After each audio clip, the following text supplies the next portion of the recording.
सौंदत्ती येथील श्री रेणुका देवीच्या दर्शनासाठी लाखो भक्तगणांचा महापूर लोटला आहे। बेळगावसह आसपासच्या जिल्ह्यातून आणि परराज्यातून भक्तगणांचे थवे देवीच्या दर्शनासाठी प्रचंड संख्येने आल्यामुळे मंदिराचा परिसर गर्दीने फुलून गेला आहे। पौष महिन्यातील या पौर्णिमेला विशेष महत्त्व आहे, त्यामुळे भक्तांनी या दर्शनासाठी गर्दी केली आहे। रविवारपासूनच येथे भक्तगणांनी मोठी गर्दी करून देवी दर्शनाचा मनोदय स्पष्ट केला होता।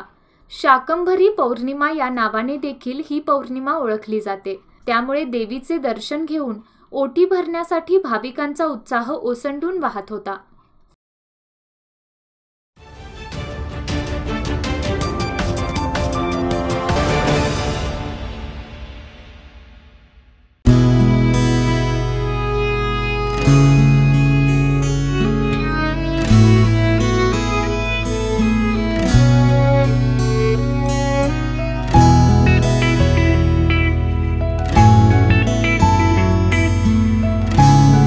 मॅडम, लक्षात ठेवा, वेळ महत्वाची।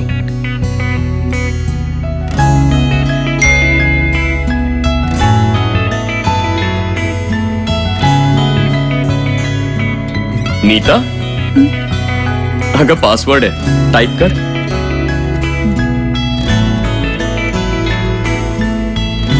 बाबा, मी आहे ना। कधी कधी हे छोटे क्षण सुद्धा कोणाला तरी खूप आनंद देऊन जातात। गेल्या 2 दशकांपासून 1 लाखाहून अधिक ग्राहकांचे आयुष्य समृद्ध करणारी Lokmanya multipurpose cooperative society limited, सातत्य निरंतर। सबस्क्राइब करा तरुण भारत डेली बेलगाम न्यूज चॅनल आणि ताज्या घडामोडी पाहण्यासाठी बेल आयकॉनवर क्लिक करा।